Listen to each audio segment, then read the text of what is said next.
Le panda est un des ours à la mâchoire la plus puissante, avec une force de morsure comparable à celle d'un lion. Salut à toi, c'est Hibou Bouboulan et aujourd'hui je te présente le dernier album de Panda Bear, Sinister Grift.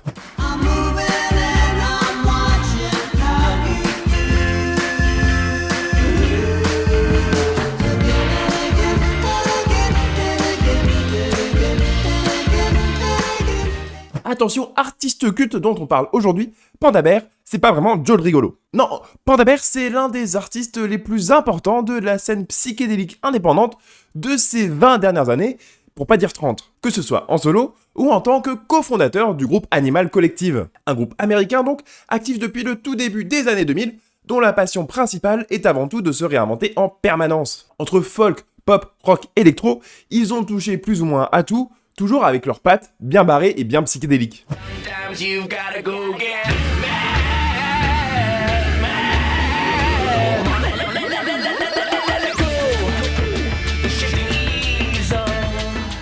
Ils ont des véritables classiques au sein de leur catalogue, et le rôle des différents membres du groupe est en fait assez mouvant. Certains membres ne participant qu'à certains disques et pas à tous, et Panda Bear par exemple au sein de ce collectif animalier, il peut aussi bien assurer le chant que la guitare ou la batterie. Mais aujourd'hui on ne parle pas de Animal Collective, non aujourd'hui on parle de Panda Bear. Et là où il est très fort Panda Bear, c'est qu'il a un catalogue solo, pratiquement aussi impactant que le catalogue du groupe en tant que tel. Alors déjà tu te souviens peut-être de sa participation au cultissime Random Access Memory des Daft Punk pour l'une des meilleures chansons de l'album.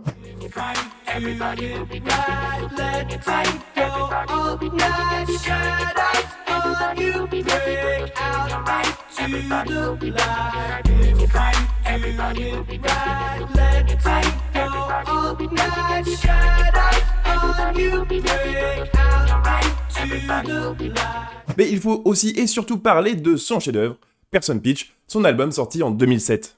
J'ai pas peur de te dire que c'est l'un de mes albums préférés de la période. Un disque qui dépasse de très loin les simples frontières du psychédélisme, avec une approche vraiment expérimentale et novatrice, notamment dans son utilisation des samples.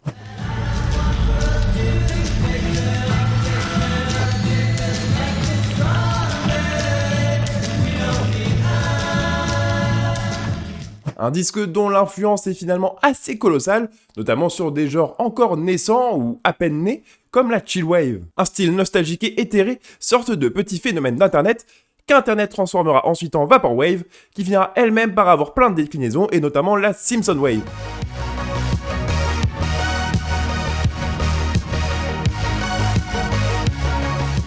Donc si comme moi tu te retrouves avec dans ton fil YouTube des musiques chill sur des épisodes des Simpsons passés sous stupéfiants, c'est un peu grâce à ce disque. Après il y a peut-être que moi qui ai ce fil YouTube, mais bon.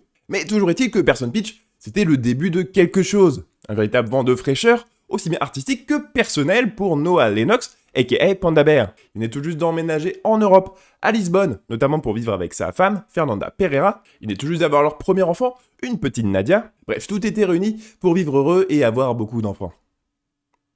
Alors, les albums de divorce. Et oui, c'était une très jolie histoire, mais comme beaucoup d'entre elles, elle a fini par prendre fin. Et a priori, ce serait entre 2022 et 2023 que le couple se serait séparé, après quasiment 20 ans passés ensemble. Et ce Sinister Grift, c'est une façon pour Panda Bear de revenir sur cette fin de relation.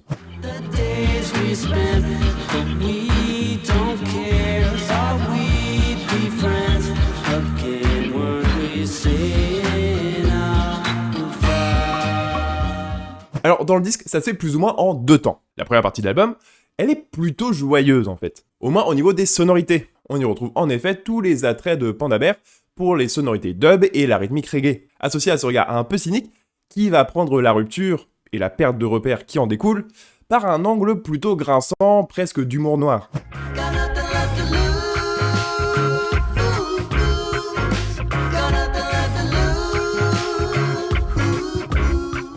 Et c'est aussi la partie du disque sur laquelle on va le plus retrouver des références à la parentalité de Panda Bear. Que ce soit sur Praise, l'intro de l'album, sur laquelle il parle de son fils qui ne le rappelle jamais au téléphone, ou sur Anywhere But Here, où il invite carrément sa fille à interpréter les couplets dans un spoken word en portugais.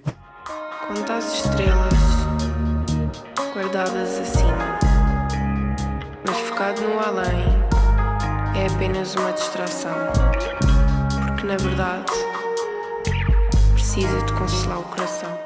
L'une des nombreuses collaborations du disque d'ailleurs. C'est non seulement le premier album solo de Panda Bear sur lequel tu peux retrouver une collaboration de tous les autres membres de Animal Collective, et notamment de Deakin, qui a coproduit l'ensemble du disque avec lui dans une étroite collaboration. Mais la deuxième partie du disque, elle est beaucoup plus introspective, et Panda Bear se laisse à y développer beaucoup plus les thématiques de tristesse et de solitude. Le fond du trou, il est atteint sur le trio de chansons 7, 8 et 9 de l'album. Ça commence avec Venom's In, qui parle de ce sentiment de sentir que le venin est à l'intérieur de soi, qu'on ne peut rien faire à part en attendre les effets, comme de voir mourir la relation dans laquelle on est à petit feu, sans avoir aucune prise dessus.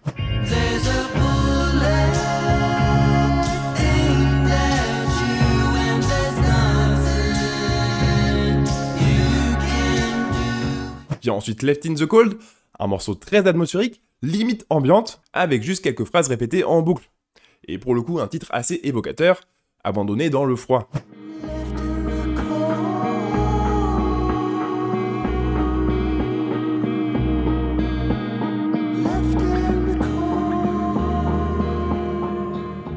Et à la 9ème place de la tracklist, en avant-dernier morceau, Elegy for Noalu. Pour le coup, la chanson la plus longue et la plus assumée dans sa lamentation du disque. Elle respecte en fait une écriture qui aurait dû être la base pour l'ensemble des morceaux de l'album. On écrit la chanson, tout bien, avec tous les arrangements qu'il faut, guitare, batterie, basse, tout ça. Et après, on passe des mois de production à effacer tout ce qui peut être effacé. On floute tout ce qui peut être flouté, on enlève tout ce qui peut être enlevé, pour au final arriver jusqu'à un squelette dépecé de cette chanson. Un minimalisme dont la substance musicale aurait été retirée pour ne laisser qu'une sorte d'ectoplasme musical. Finalement, une parfaite représentation de l'absence.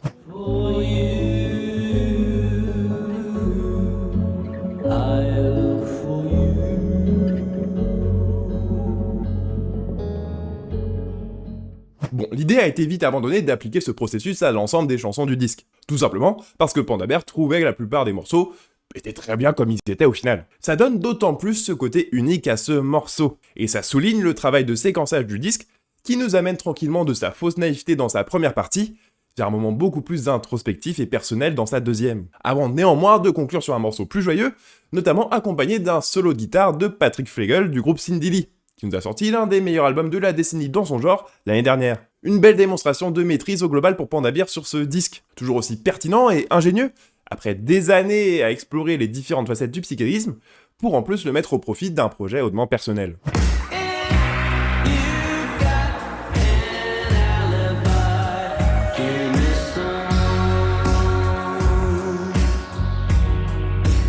Voilà, merci à toi d'avoir regardé cette vidéo, n'hésite pas à me dire ce que tu as pensé du disque dans les commentaires et à t'abonner à la chaîne, tu peux aussi jeter un coup d'œil aux autres réseaux, et en attendant je te donne rendez-vous la semaine prochaine ici, pour une nouvelle vidéo sur un disque qui est sorti ce vendredi.